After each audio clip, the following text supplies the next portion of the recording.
the Gym Shorts podcast series. I am your host, Kathy Smith. We are discussing mental health and adolescence. We will meet with licensed mental health therapist Erika Koopmans throughout the podcast series to explore topics on kids and mental health. Just a quick note, there is a short discussion on teenage suicide in today's recording. I am pleased to introduce our next guest, Erika Koopmans, licensed social worker, and also one of my amazing favorite sisters. Erika, we always like to start our podcasts with this most important question, as reading is such a wonderful opportunity for everyone. It can be an escape. It can provide lasting memories of joy or grief. It can shape us and help us learn. From the very young to the very old, reading connects us. Looking back, what was your favorite childhood book and why? That's a good question. I can remember being really young and having my mom read Charlotte's Web, like go through like a longer chapter book and reading the chapters to us. And it made me want to have a pet pig. Um, so that was always one that kind of stuck out to me from childhood. I do also have a couple really good books that I love that I read to kids now in my office. Mm-hmm. I think there's so many really good kids' books that have good messages, and those are a couple of my favorites. One of them is called The Heart and the Bottle, and that can be one that's almost like has a lot of a deeper meaning more for adults, but it's a kid's book. And then another really good kids' book I like is A Bad Case of the Stripes. Has a really good message. Well, thank you. We love to hear what people have read or what things have always been part of their childhood and influenced them. Okay, so today we are going to start the discussion on adolescence and mental health.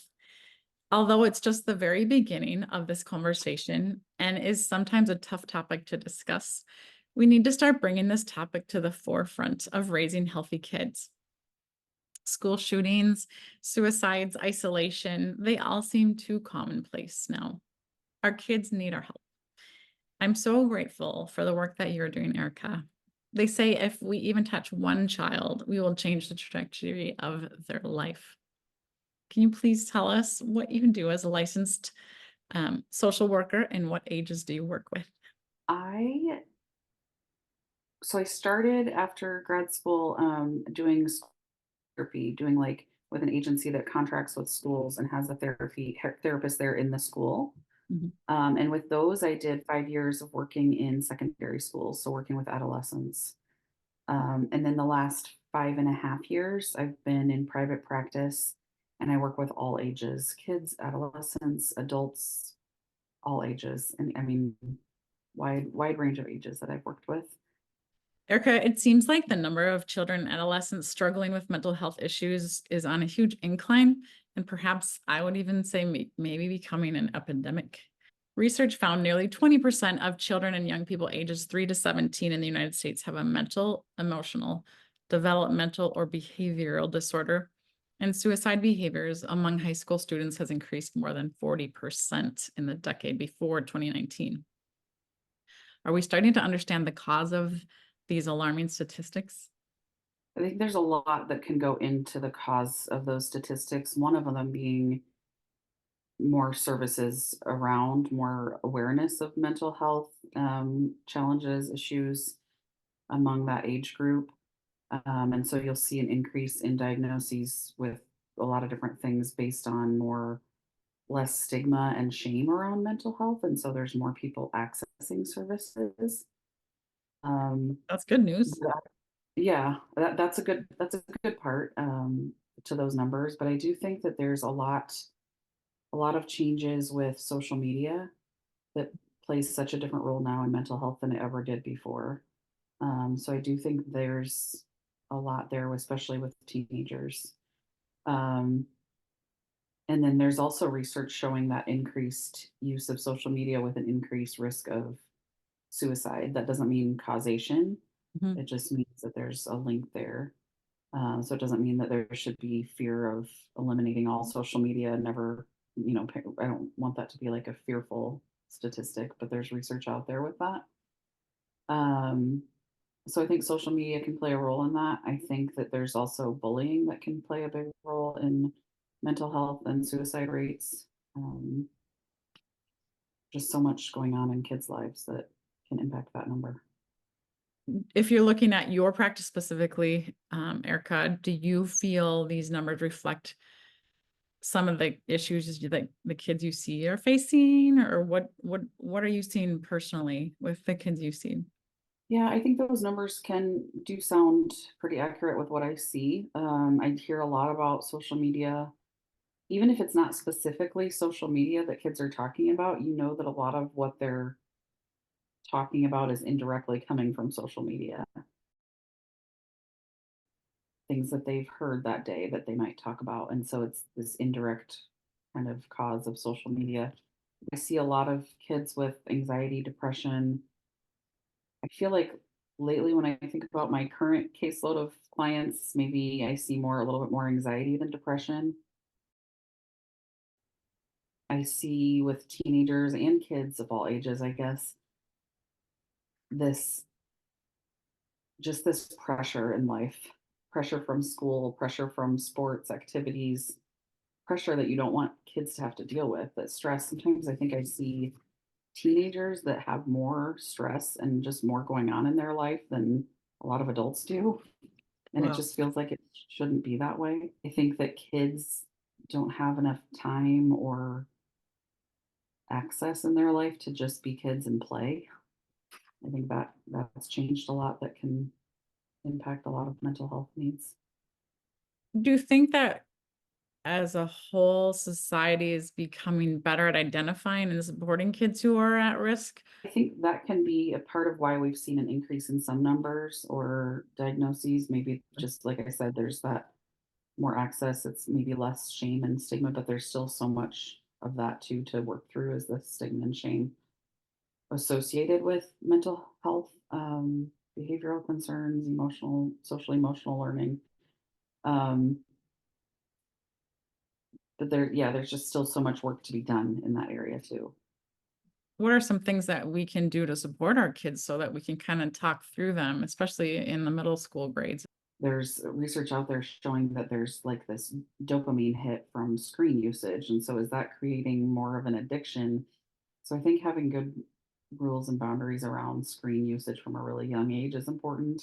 Mhm. And then boundaries and limitations as kids get older on social media usage, because that then there's research out there about how those likes and comments and number of followers, all of that that you're looking for, notifications can cause this sort of dopamine hit and addiction with social media usage. So I think as parents to just really, again, not to make it like a fear-based thing, but to just be aware of it and know it's important, those boundaries and guidelines, limitations around screens and social media is, it's a big deal. Without placing blame or shame, it seems like a new buzzword in the mental health community stems from the idea of generational trauma. Yeah, that can be a whole, that could probably be a whole podcast episode. There's so much out there. It's interesting. There's research out there. It's like you said, kind of a buzzword. It's hard to see it sometimes one on one on an individual basis, like in my office, without knowing a lot more of The family dynamic generation. thing. Yeah, family dynamics, trauma, and like when I do an assessment and we talk about, is there a family history of mental health or substance use concerns? That's still not looking into that. Maybe gives a little bit of a picture, but it doesn't give the whole picture of what kind of trauma those past generations have experienced. And there is, again, a lot of research on epigenetics and how trauma can change our genetics. And it's just it's so fascinating. It doesn't mean that it changes our DNA, but it can change how we respond to our DNA. So it's very interesting and complicated. There's a couple good books about that. One of them is The Body Keeps the Score, that's become pretty popular kind of outside of therapy world too. Yeah, I've heard of it. I've heard of it. Yeah, it's, Bessel van der Kolk, and it's one that you'll even see, like, on the shelves at Target now, but you can find it on Amazon. And it talks The Body Keeps the Score talks about how our body holds trauma physically and how we feel that and react to it in different ways. What we can do with There's still, even as adults, you have some neuroplasticity and you can kind of rewire and change some of that in your brain.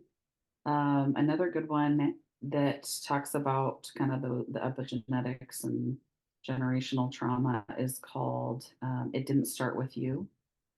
Amazon has it, and there's a workbook for it too, that has some good information on generational trauma. Journaling, I think, is a great tool for kids and adults to use. So just without even having like a specific workbook, but I think workbooks, some people like more of that structure. Mhm. I think guided meditation is really helpful. There's a lot of research showing guided meditation is helpful for anxiety and depression for Mhm. kids and adults, and there's so much out there you can find, either just on YouTube or apps. There's a couple of really good apps that I always recommend to clients to try out. Insight Timer is one of those, um, that have good guided meditations just to listen to. Because some people say, "Oh, I can't meditate," but guided meditation helps you just sort of listen to something, and even if your thoughts are going off, that's okay. You're still getting benefits from it. What kind of things should we start kind of tuning into? I think like when you notice behavior changes, I think that's important to just note and tune into. Um, I think being as involved as possible in your kids' lives, and but also activities, school, sports, church, different activities, just being as involved with the people that are in their lives. Um, I think if there's behavior changes that you're worried about, that's where I think from a young age, establishing good communication, just knowing, making sure that your kid knows it's okay to ask things or talk about things. And then when you ask them questions, you've already established that line of communication. If there's behavior changes, to be able to ask about it and know that it doesn't have to always mean something serious, but to just be aware of things and keep an eye out for big changes, I guess. For younger kids, behavior and play are ways of communicating. So if there's behavior things, knowing has there been a change recently? Um, are they trying to communicate a bigger need there? Looking at those behaviors. For teens, you might see some of that isolation, but some isolation and wanting to be to themselves can be Normal. totally normal. Yeah. And for teens also knowing that they identify more with their peers. And so when they get to an age and they start to want to be around their peers more than their family, that's normal too. That's good to know. I know sometimes as parents, we can be so involved with our kids and then they get to a certain age and they have want nothing to do with us. And that can be hard too, because you feel like you're losing control or what you have, your family morals and values might not be so impactful anymore. Are there things that we can do in schools or at home to alleviate these feelings of sadness and isolation if we're seeing our kids have some behaviors or some just kind of, that sadness kind of going on? At home, I think, again, kind of looking for those changes, having an open communication about it. And I think also taking it seriously is important.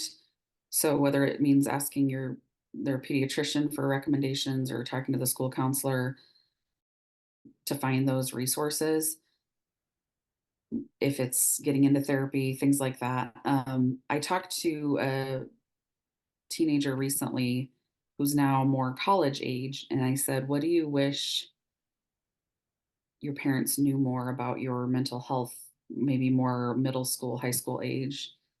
And she said, taking it more seriously as far as not putting it blame on, oh, it's just an excuse to get out of school or homework or an activity, to take it more seriously, that it's a real thing. So I think that's good perspective to hear that from a teenager, that that's what she wished her parents did differently or knew maybe more about her mental health, that it's real, it's not just an excuse. And then also maybe more in schools along that line is I think schools are doing great things. I think sometimes they're limited by a lack of resources or funding. That's always kind of what it can come down to with mental health too, is the funding for services. Mhm. But I think schools need more training. Some schools are doing great, and um, but I think training more teachers, not just your support staff, not just the school counselors and social workers, but training teachers, because sometimes those kids that are kind of fly under the radar, Mm. and maybe they don't talk to the school counselor, so they're not noticed or given those resources. So having just their teacher, that maybe they're connecting more with their math teacher, Yeah. they're connecting more on that level, but then that math teacher might not have the Skip. education or be as equipped to help that kid. So I think just really having a more broad spectrum of training for everyone.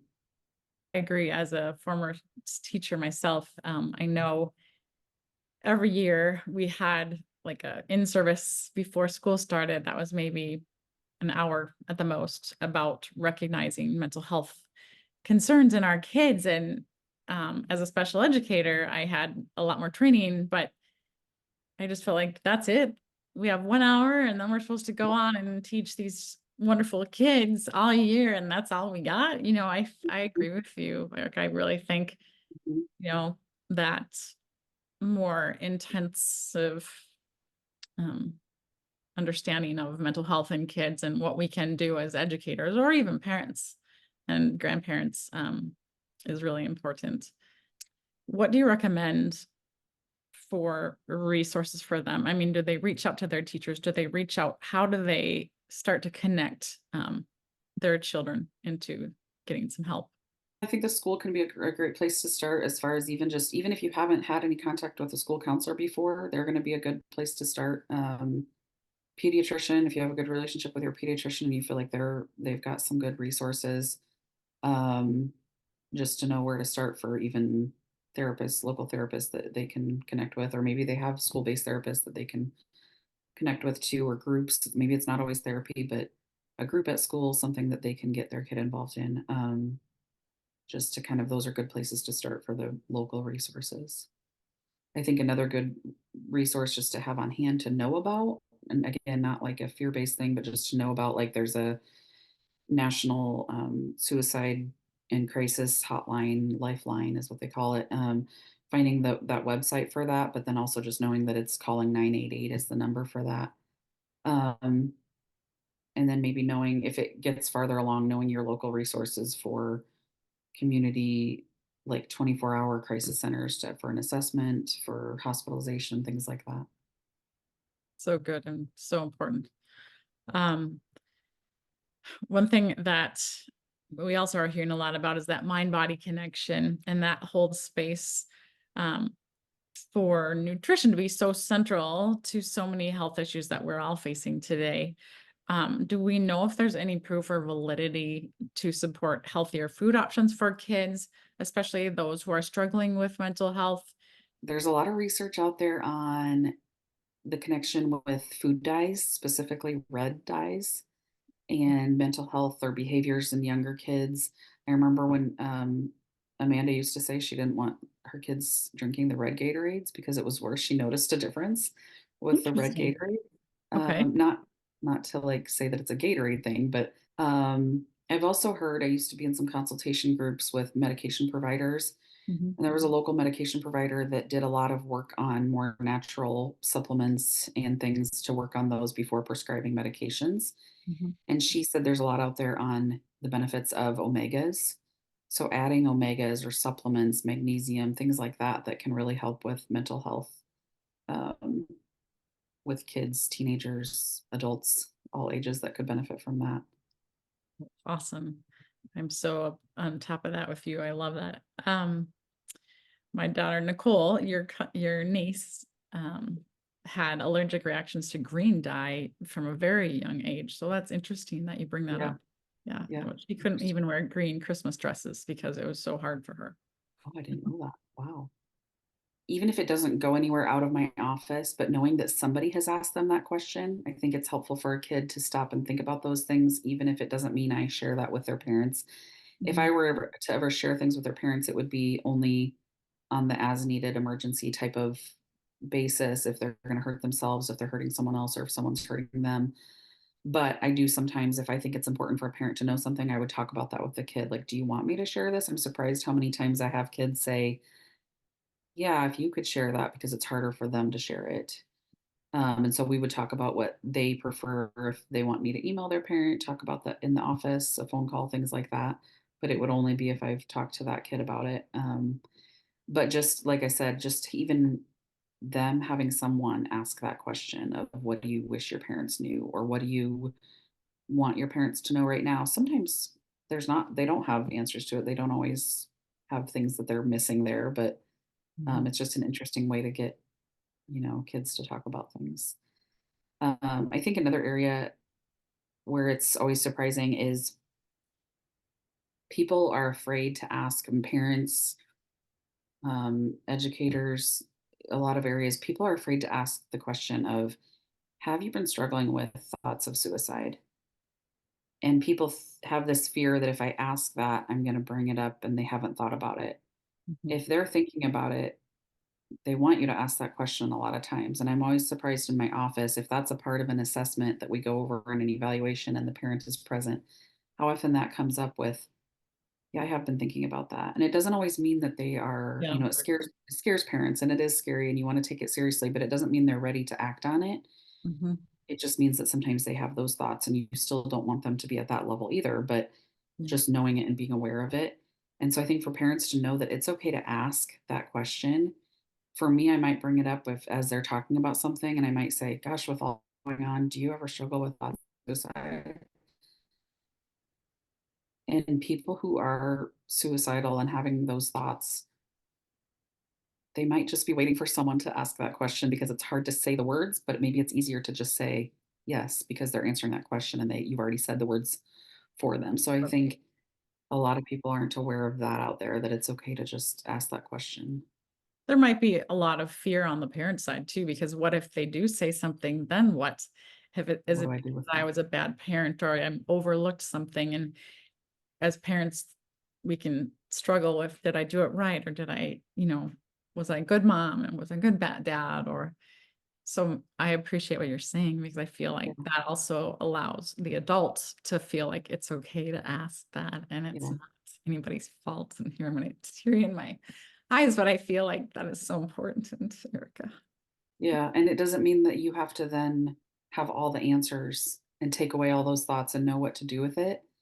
It means, okay, now I find someone else that can help us with what to do with this. So to know that it doesn't have to be all on you to solve it all.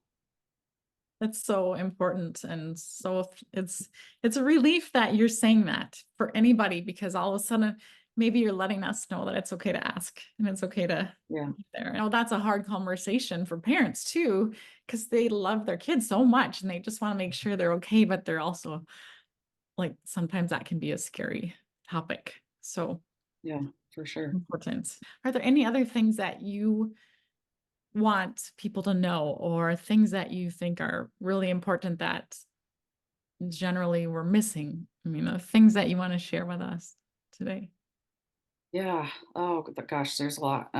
Not like there's a lot that we're missing, but I just think there's some big important things out there with that question. I think for parents to know that taking your kid to therapy doesn't mean that there's this big huge issue or it has to be this big huge step that we're taking. It's just someone else to gain some skills, or for an older kid for them to just talk to, for younger kids just playing and working through things and building skills and emotional awareness Mm. is important, so that taking away some of that stigma and shame still. I find it so much easier when I have parents who bring their kids in and they are just open about it and they tell their friends or other people, like, well, we're going to therapy, and they take away some of that stigma and shame just by saying those words. And then it opens up that other parent to see, oh, maybe it's not a big deal if I take my kid to therapy, or it doesn't Yeah. have to be such a big step or a big deal, but to prioritize it, I think is something that we can be missing sometimes, or parents can be missing. There's so many other things going on in life, but prioritizing therapy or just mental health in general, it doesn't always have to Yeah. be therapy, but prioritizing your kids' mental health is So is important. important. Yeah. As an educator, I've worked with so many kids too, and a lot of them have had um, that thing going on also besides whatever they're dealing with on the mental health side. And sometimes some of the parents feel you can see that they have guilt or shame Mhm. or something if we talk about, I think maybe, your child is struggling and it automatically puts these little feelers up for adults to think, oh my gosh, what did I do wrong? Or do they think I'm bad? Or those things. So I really appreciate that you're acknowledging that for adults. It's okay Yeah. to go there and have those Right. questions with our kids because I think for so long, especially in my generation, there was a stigma, and the stigma before my generation for our parents was even worse. If they were known to have mental health issues, all of a sudden they were bad people, or oh, you better put them away and they better go stay in some institution and things. So those stigmas were horrible. And I think our generation, yours and my generation, and I'm a little older than you, so I think our generations are, have slowly gotten more comfortable with it. But I think generations now of parents and kids, if we keep having these conversations and we keep opening things up for everybody, looking forward to the day that things get so much better. Yeah, there's been so much progress, but there's still so much more to go. And I think about a client I had one time, an adult who said something about, I want to work on my stuff so that someday when I'm a parent, I can be a better parent or I don't pass on as many things. And those are important things to think about. But yeah, the changes. And when I ask people in an assessment and evaluation of that family history of mental health concerns, and sometimes when they say, well, there was this, but probably not diagnosed. And it's because people didn't, there was more of that stigma and people didn't, or they say, no, there wasn't anything. And well, there's probably Right. something with a history, but it hasn't been, Yeah. It hasn't been brought up. yeah, yeah, Yeah. Well, the good news is that you're finding people who are thinking ahead and helping themselves so that they can help their yeah, future kids. And that's yeah, awesome. yeah. Well, I'm grateful for the little bit of time we got to spend today and learning a little bit more Yeah, about kids and mental health. And especially in your area that you work with teenagers, I think they need our love and they need our support. And we're lucky to have people that's like you. important. So Yeah. thank you, Erica, so much for today. Yeah. You and I will probably be getting back together and Yeah. talking about some of those other issues in more depth because I Yeah. agree. I think that there's so much more that we all can do to shed the light on this topic. So thank you so much.